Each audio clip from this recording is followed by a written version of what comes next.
Você já viu alguém chegando com um carro de R$ 200.000 e pensou, quase automaticamente, como essa pessoa conseguiu comprar isso? Talvez fosse um colega que vive reclamando do preço do mercado, talvez fosse um vizinho que sempre fala que o mês está apertado. Talvez fosse alguém da família que parcela tudo, usa cartão para sobreviver até o próximo pagamento, e mesmo assim, aparece com um carro novo, brilhando, com banco de couro, tela grande, rodas chamativas e cheiro de concessionária. A cena confunde porque, por fora, parece avanço, parece prosperidade, parece que a pessoa descobriu algum caminho secreto. Mas, quando você olha com frieza, muitas vezes o segredo não é riqueza, é crédito, não é aumento de patrimônio, é financiamento, não é liberdade, é uma dívida vestida de conquista. A armadilha começa quando a sociedade ensina que sucesso precisa ser visto. Para muitos, vencer não é ter margem, reserva ou tranquilidade. Vencer é chegar em um lugar e ser notado. É descer de um carro que impõe respeito.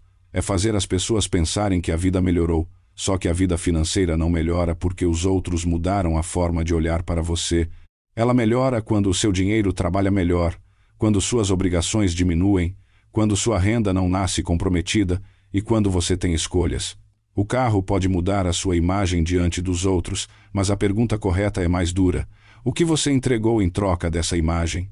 Quase ninguém compra apenas um carro. A pessoa compra uma prestação, compra seguro, compra IPVA, compra revisão, compra pneus mais caros, compra combustível, compra manutenção, compra estacionamento, compra lavagem, compra risco, compra preocupação, compra a necessidade de manter a renda todos os meses, sem falhar. O carro entra pela garagem, mas a obrigação entra pela vida inteira. E quando o entusiasmo da compra passa, o contrato continua. Quando os comentários dos amigos acabam, a parcela continua. Quando o carro deixa de parecer novidade, a financeira ainda quer receber. Esse é o ponto que muita gente ignora. A emoção da compra é curta, mas a dívida é longa. Quando alguém com renda limitada assume um carro caro, geralmente essa pessoa não está pagando com dinheiro acumulado, está pagando com tempo futuro. Está dizendo ao banco: eu ainda não tenho esse valor, mas entrego os próximos anos do meu trabalho para quitar essa escolha. O carro aparece hoje, o status aparece hoje, o elogio aparece hoje, mas o preço real chega mês após mês, em silêncio, no vencimento do boleto. É por isso que o financiamento é tão sedutor. Ele antecipa a sensação de conquista e empurra o sacrifício para depois. E tudo que parece fácil demais no início costuma cobrar disciplina demais no final. A mentalidade pobre olha para o veículo e pensa: ele venceu. A mentalidade rica olha para o fluxo de caixa e pergunta: isso coloca dinheiro no bolso dele ou tira dinheiro do bolso dele? Essa pergunta muda tudo. Um carro de uso pessoal, na maior parte dos casos, não é ativo. Ele não trabalha por você. Ele não gera renda enquanto está parado. Ele não aumenta o seu patrimônio líquido. Ele custa, desvaloriza, exige dinheiro.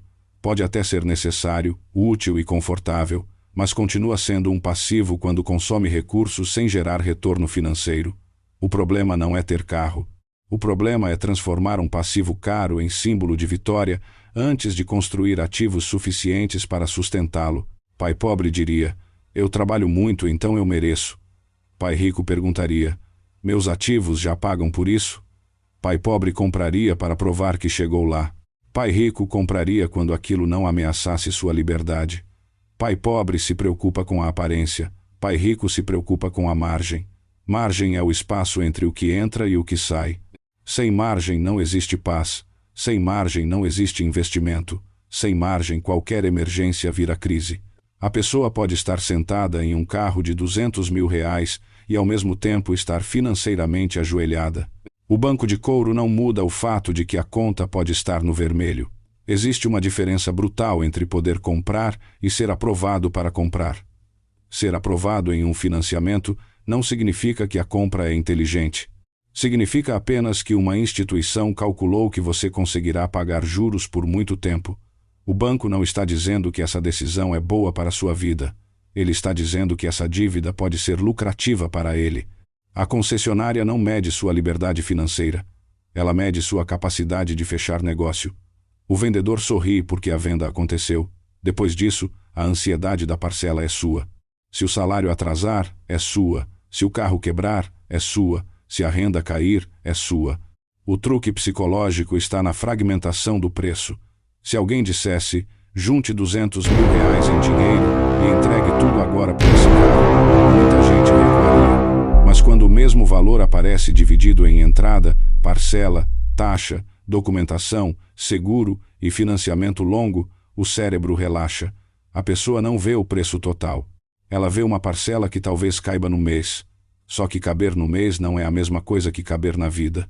Uma parcela pode caber no salário e destruir sua capacidade de investir. Pode caber no orçamento e roubar sua reserva. Pode caber no boleto e não caber na sua liberdade. A classe média brasileira aprendeu a comprar pelo valor da parcela, não pelo custo real. Essa é uma das razões pelas quais tanta gente parece ter mais do que poderia sustentar.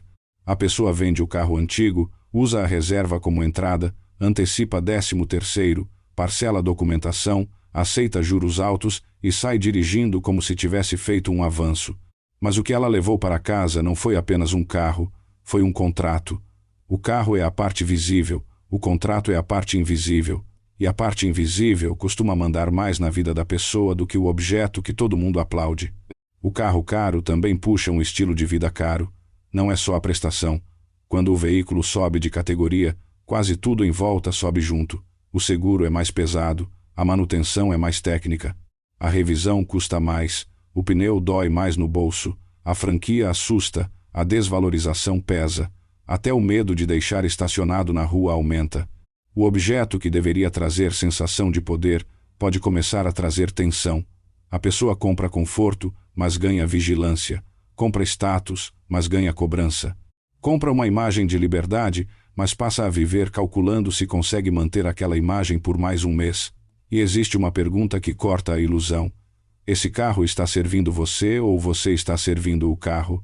Se você trabalha mais apenas para manter a parcela, se deixa de investir porque o carro consome tudo, se evita oportunidades porque não pode correr risco, se fica ansioso com manutenção, se o orçamento gira em torno desse bem, talvez você não seja dono do carro, talvez o carro seja dono de uma parte do seu tempo. Essa é a essência da corrida dos ratos. A pessoa acha que possui coisas, mas as coisas passam a possuir os próximos anos da sua vida. A corrida dos ratos não é apenas trabalhar demais. É trabalhar demais para pagar coisas que fazem você precisar trabalhar ainda mais. É acordar cedo para pagar o carro usado para ir ao emprego que paga o carro. É receber salário e ver o dinheiro desaparecer antes de criar patrimônio. É comemorar aumento de renda e, em seguida, transformar esse aumento em novas obrigações. É trocar cada melhoria por uma despesa fixa maior. Nesse ciclo, a pessoa vive melhor por fora e mais apertada por dentro. O padrão sobe, mas a liberdade não acompanha. A renda aumenta, mas o patrimônio continua pequeno. A vida parece evoluir, mas a dependência do salário se aprofunda. Quando a renda sobe, muita gente aumenta o padrão imediatamente. Troca de carro, muda de bairro, compra celular mais caro, assume assinatura, parcela viagem, frequenta lugares mais caros e chama isso de progresso. Só que progresso real não é elevar despesas na mesma velocidade da renda. Progresso real é aumentar a diferença entre o que entra e o que sai. É transformar renda extra em ativos, é quitar dívidas ruins, é construir reserva, é ganhar capacidade de dizer não. Quem aumenta o padrão antes de aumentar a base pode até parecer mais rico, mas continua frágil. Quem aumenta a base antes do padrão talvez pareça comum por um tempo, mas ganha força silenciosa. O problema é que força silenciosa não recebe aplausos. Ninguém elogia sua reserva de emergência. Ninguém te para na rua para dizer parabéns porque você quitou uma dívida. Ninguém fica impressionado porque você investiu todos os meses durante 2 anos. Mas aparece com um carro novo e as pessoas comentam. A visibilidade distorce a percepção de sucesso. O que protege você é invisível. O que impressiona os outros é visível. Reserva é invisível, mas protege. Ativo é invisível, mas trabalha. Dívida quitada é invisível, mas devolve paz. Carro caro é visível, mas se for comprado antes da hora, pode enfraquecer tudo que ninguém vê. Também existe uma camada emocional. Para quem cresceu com falta, o consumo pode parecer reparação. A pessoa que andou anos em ônibus lotado quer conforto. Quem foi humilhado por não ter quer provar que agora pode. Quem se sentiu pequeno quer chegar em algum lugar e ser reconhecido. O carro vira troféu emocional. Não é apenas transporte, é uma resposta à própria história. O problema é que dívida não cura a escassez.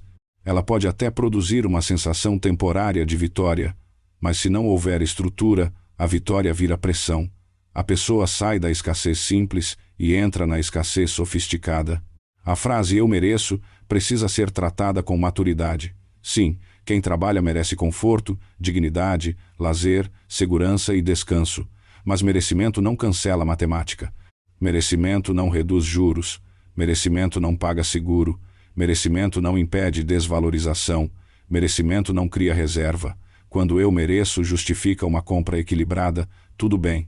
Quando justifica uma dívida que compromete anos de vida, vira veneno emocional. A pergunta adulta não é apenas "eu mereço". A pergunta adulta é: eu consigo sustentar isso sem destruir minha liberdade? Outra frase perigosa é: a vida é curta. Sim, a vida é curta. Justamente por isso, não faz sentido vendê-la em parcelas longas por uma imagem. A vida é curta demais para viver sufocado por boleto. Curta demais para perder sono por um bem que perde valor. Curta demais para aceitar anos de ansiedade por causa de uma decisão tomada em uma tarde de empolgação. Usar a brevidade da vida como desculpa para qualquer compra é esquecer que dívida longa também consome vida. Ela consome sua energia, sua flexibilidade e sua coragem de mudar. O financiamento transforma desejo imediato em obrigação futura. Essa frase deveria estar na porta de toda decisão cara. O desejo aparece forte, depois diminui. A obrigação permanece, a empolgação passa. A obrigação permanece, o elogio passa, a obrigação permanece, e quando a obrigação ocupa espaço demais, você perde opções. Não muda de emprego porque precisa da renda. Não empreende porque tem medo da parcela. Não investe porque não sobra. Não descansa porque precisa de renda extra. Não diz não porque o padrão exige dinheiro constante. Um passivo pesado não tira apenas dinheiro, ele tira alternativas. Liberdade financeira começa quando você recupera alternativas. A opção de passar por uma emergência sem desespero. A opção de trocar de emprego sem pânico. A opção de esperar antes de comprar. A opção de investir antes de consumir. A opção de não acompanhar a corrida dos outros. A opção de viver abaixo da renda por um período para construir algo maior. Liberdade não começa quando você compra o carro que queria. Começa quando suas escolhas deixam de ser determinadas pelo medo da próxima parcela. O carro ideal não é o mais bonito que você consegue financiar. É o que cabe na sua estratégia de vida. Às vezes, o carro certo é mais simples. Às vezes, é usado. Às vezes, é manter o atual por mais alguns anos. Às vezes, é não comprar agora. Às vezes, é escolher um modelo inferior ao que o ego gostaria, mas superior ao que sua liberdade exige. Isso requer maturidade porque o ego odeia parecer comum. Mas parecer comum por fora durante uma fase pode ser exatamente o preço para ficar forte por dentro. Enquanto muitos tentam parecer ricos cedo demais, quem entende o jogo aceita construir em silêncio. Antes da vitrine vem a base. Antes do carro caro, reserva. Antes da reserva, controle de gastos. Antes do controle, clareza. Antes da clareza, honestidade. Honestidade para saber quanto entra. Honestidade para admitir quanto sai. Honestidade para reconhecer que algumas compras foram feitas para curar insegurança. Honestidade para olhar para o financiamento e perguntar: isso me aproxima da liberdade ou mantém minha vida presa? Sem honestidade, a pessoa sempre encontra uma justificativa bonita para uma decisão fraca. Um plano prático começa com uma pergunta simples: quanto da minha renda já está comprometido antes de o mês começar? Se grande parte do salário nasce prometida a boletos, você não tem salário, tem repasse. O dinheiro entra na sua conta apenas para visitar. Passa por você e vai embora para bancos, financeiras, lojas, seguradoras e operadoras. E se o dinheiro não fica, ele não vira ativo. Se não vira ativo, ele não trabalha por você. Se ele não trabalha por você, você continua trabalhando por ele indefinidamente. O segundo passo é calcular o custo total do carro. Não olhe apenas para a parcela. Some seguro, IPVA, documentação, manutenção, combustível, estacionamento, pneus, revisão, juros, Desvalorização e custo de oportunidade. Custo de oportunidade é tudo aquilo que você deixa de construir porque escolheu consumir agora. Talvez o número assuste. Esse susto é útil. Melhor sentir desconforto antes de assinar do que arrependimento depois. O consumidor impulsivo calcula depois e justifica antes. O adulto financeiro calcula antes e decide depois. O terceiro passo é criar uma regra pessoal. Nenhum passivo grande pode destruir sua capacidade de investir. Se a compra impede reserva, investimento e margem, ela está cara demais para sua fase. Talvez não esteja cara demais para o banco, porque o banco quer juros. Talvez não esteja cara demais para o vendedor, porque ele quer comissão, mas está cara demais para a sua liberdade. O critério não deve ser, foi aprovado? O critério deve ser, meu futuro continua respirando depois dessa compra? O quarto passo é separar transporte de identidade. Um carro pode ser ferramenta, conforto, segurança e praticidade, mas não deve carregar sua autoestima. Quando sua autoestima depende do que você dirige, qualquer lançamento ameaça você. Qualquer vizinho com carro novo incomoda. Qualquer comparação vira pressão. Você passa a ser dirigido pelo mercado. Uma pessoa financeiramente madura não entrega seu valor pessoal a um objeto que desvaloriza todos os anos. O quinto passo é construir uma meta maior do que consumo. Quando sua maior meta é parecer bem-sucedido, qualquer parcela parece justificável. Quando sua meta é liberdade, muitas parcelas começam a parecer absurdas. Sem visão, você troca anos por status. Com visão, você protege seus anos. A diferença não está apenas no dinheiro, mas na direção. Quem não sabe para onde vai vira presa fácil de qualquer vitrine. Quem tem direção consegue dizer não porque está dizendo sim para algo mais importante. Dizer não a um carro caro antes da hora não é fracasso.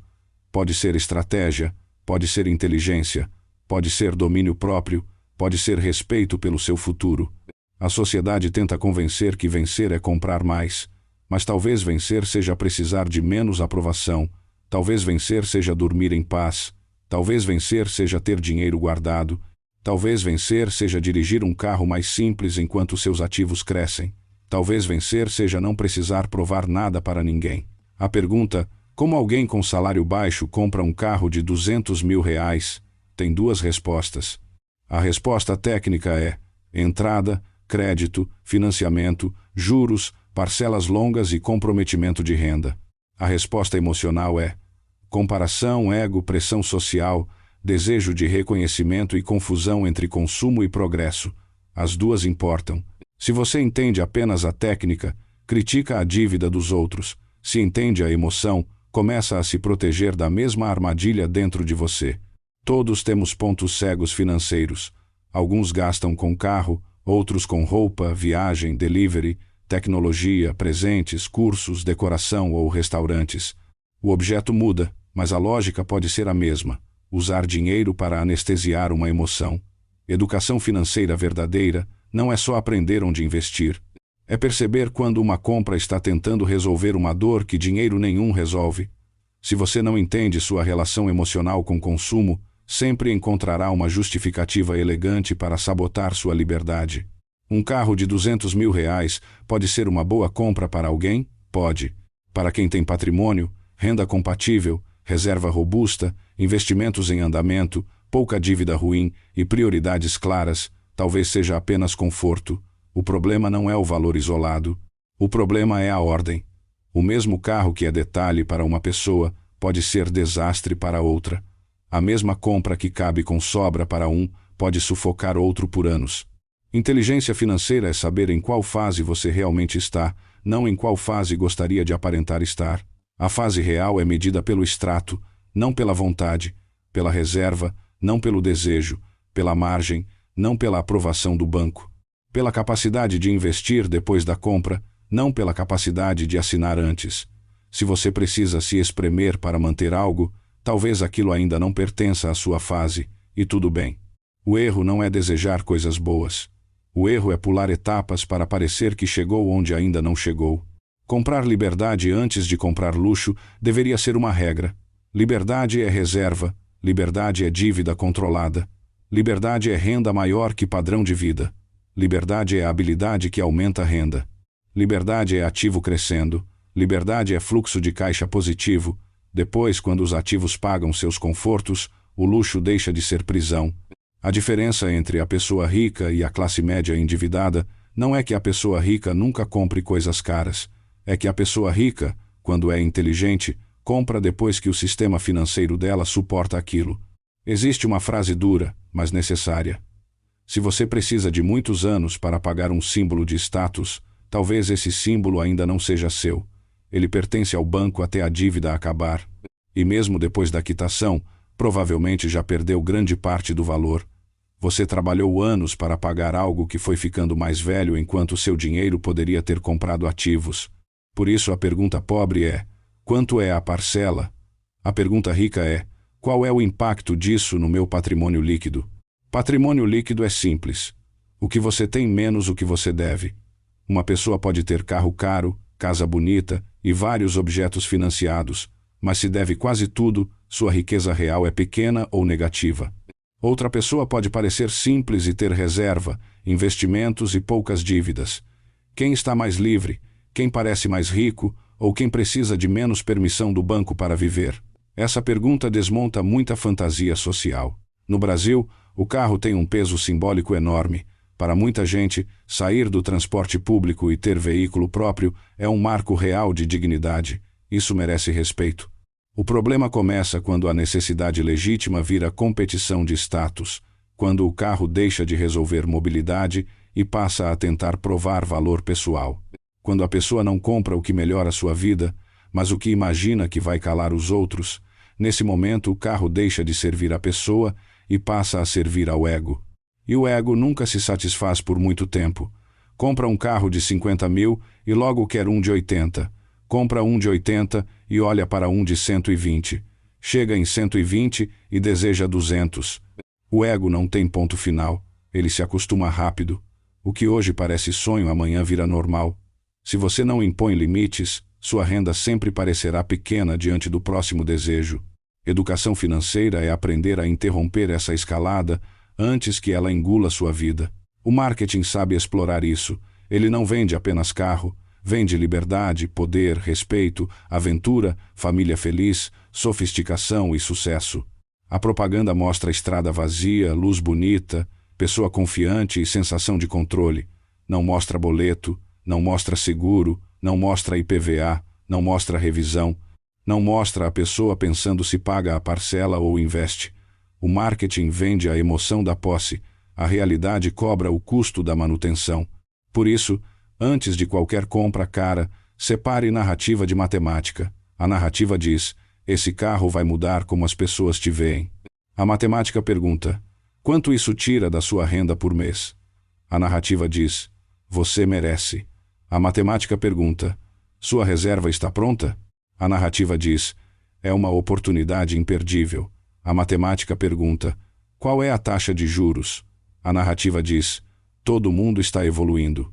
A matemática pergunta: seu patrimônio líquido está aumentando ou diminuindo? Quem ignora a matemática vira personagem da narrativa dos outros. Você pode ignorar os números, mas os números não ignoram você. A parcela chega, os juros correm, a desvalorização acontece, o imposto vence, a manutenção aparece. A vida não sustenta a ilusão por muito tempo. Em algum momento, a conta chega. E quando chega, a pessoa percebe que o problema nunca foi o carro em si. O problema foi falta de ordem, falta de margem e falta de clareza. Uma decisão poderosa é parar de comprar para provar e começar a comprar para servir. Comprar o que serve à sua vida, não à sua insegurança. Comprar o que cabe na sua estratégia, não na expectativa dos outros. Comprar o que você consegue sustentar com paz, não o que exige ansiedade. Comprar depois de construir base, não antes. Quando você compra para servir, o objeto volta ao lugar correto. Ele deixa de mandar na sua identidade e vira apenas uma ferramenta. Pense no dinheiro como soldados. Cada real que entra pode lutar pela sua liberdade ou defender sua aparência. Quando você compra ativos, seus reais trabalham por você. Quando você paga juros de dívida ruim, seus reais trabalham para outra pessoa. Quando financia status, seus reais abandonam seu futuro para sustentar uma imagem presente. A pergunta é: para quem seu dinheiro está trabalhando hoje? Para seus ativos ou para seus passivos? Para a sua liberdade ou para a financeira? Estar do outro lado da mesa significa receber mais juros do que pagar, ter mais ativos do que passivos, ter mais margem do que ansiedade, ter mais opções do que obrigações. Isso não acontece em uma semana. Começa com decisões pequenas e repetidas. Não trocar de carro agora, quitar uma dívida, investir antes de consumir, aumentar renda sem aumentar padrão, criar reserva, estudar, negociar melhor, esperar, dizer não e repetir. O processo não é cinematográfico, mas funciona. Comprar status é mais emocionante. Construir riqueza é mais poderoso. A ironia é que muita gente compra carro caro buscando liberdade. Quer autonomia, conforto e sensação de controle. Mas quando a compra é mal planejada, o símbolo de liberdade vira obrigação. A pessoa tem liberdade para dirigir, mas não tem liberdade financeira. Tem chave no bolso, mas não tem escolha no orçamento. Tem carro na garagem, mas não tem reserva na conta. Liberdade verdadeira não é só ir e vir.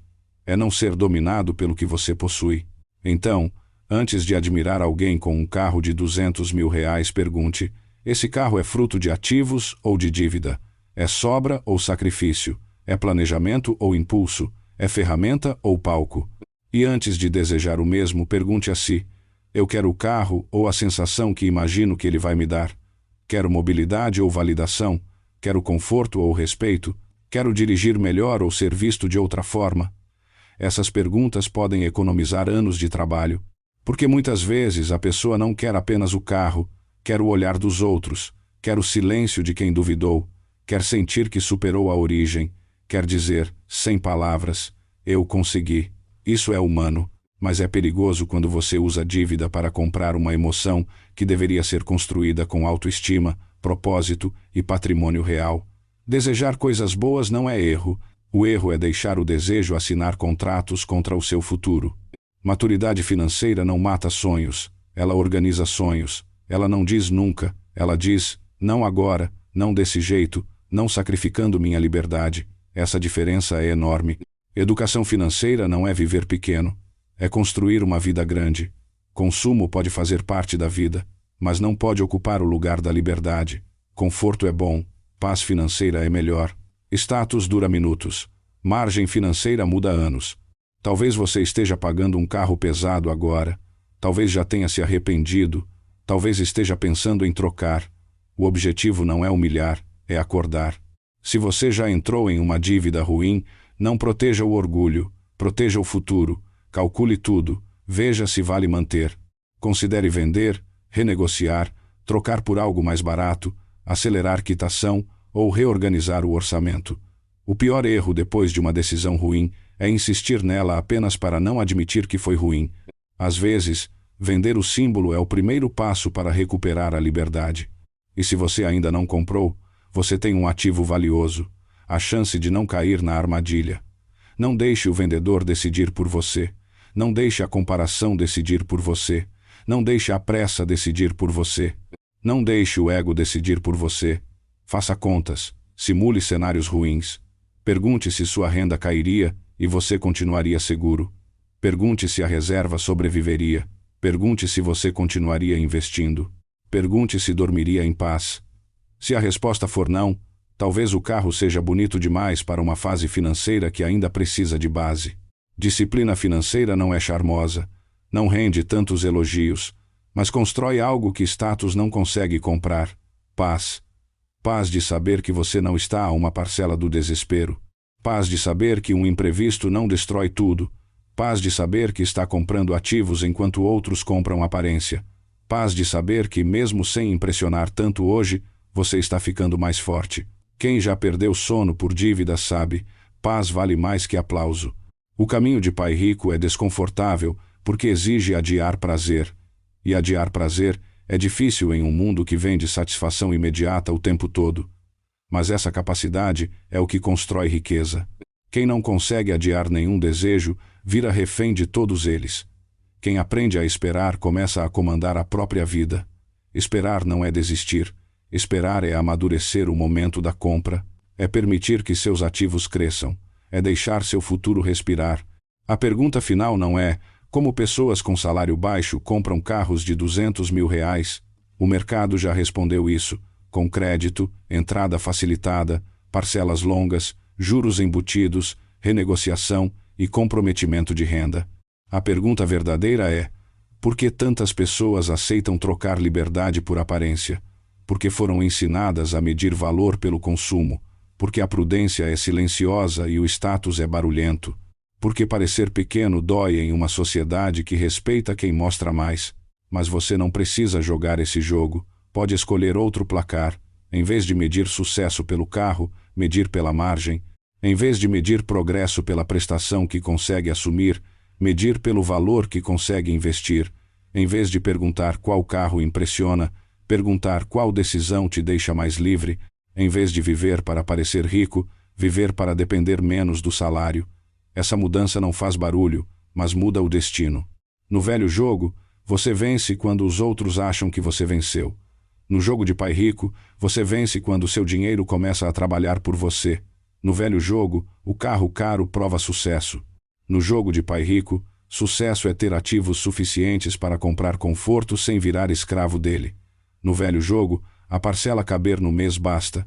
No jogo de pai rico, a compra precisa caber na estratégia. No velho jogo, você compra para ser visto. No jogo de pai rico, você constrói para ser livre. Da próxima vez que vir alguém com um carro de R$200 mil e renda aparentemente baixa, não conclua rápido demais. Talvez exista patrimônio, talvez exista ajuda familiar, talvez exista uma renda que você não conhece, mas talvez exista apenas dívida, juros e uma vida no limite. Se for esse o caso, não inveje a prisão só porque ela tem banco de couro. Não admire a corrente só porque ela brilha. Não confunda acesso ao crédito com riqueza. Não confunda financiamento com conquista. Não confunda parecer livre com ser livre. O verdadeiro luxo não é um carro caro. O verdadeiro luxo é ter escolha. Escolha de trabalhar porque quer, não porque está sufocado. Escolha de comprar sem medo. Escolha de esperar sem vergonha. Escolha de dizer não ao que impressiona e sim ao que constrói. Escolha de viver uma vida que não desmorona quando um boleto chega. Escolha de não precisar provar sua evolução para quem não paga suas contas. Isso é liberdade. E liberdade não se financia com juros altos. Liberdade se constrói com clareza, margem, ativos e paciência. No fim, o carro pode até levar você mais rápido pela cidade, mas só ativos, disciplina e inteligência financeira podem tirar você da corrida dos ratos. Antes de perguntar como alguém conseguiu comprar um carro caro com salário baixo, pergunte algo mais importante. Essa pessoa comprou um veículo ou vendeu os próximos anos da própria vida para parecer que venceu? A classe média celebra a chave na mão. A mentalidade rica olha para a chave e pergunta: quem realmente é dono de quem?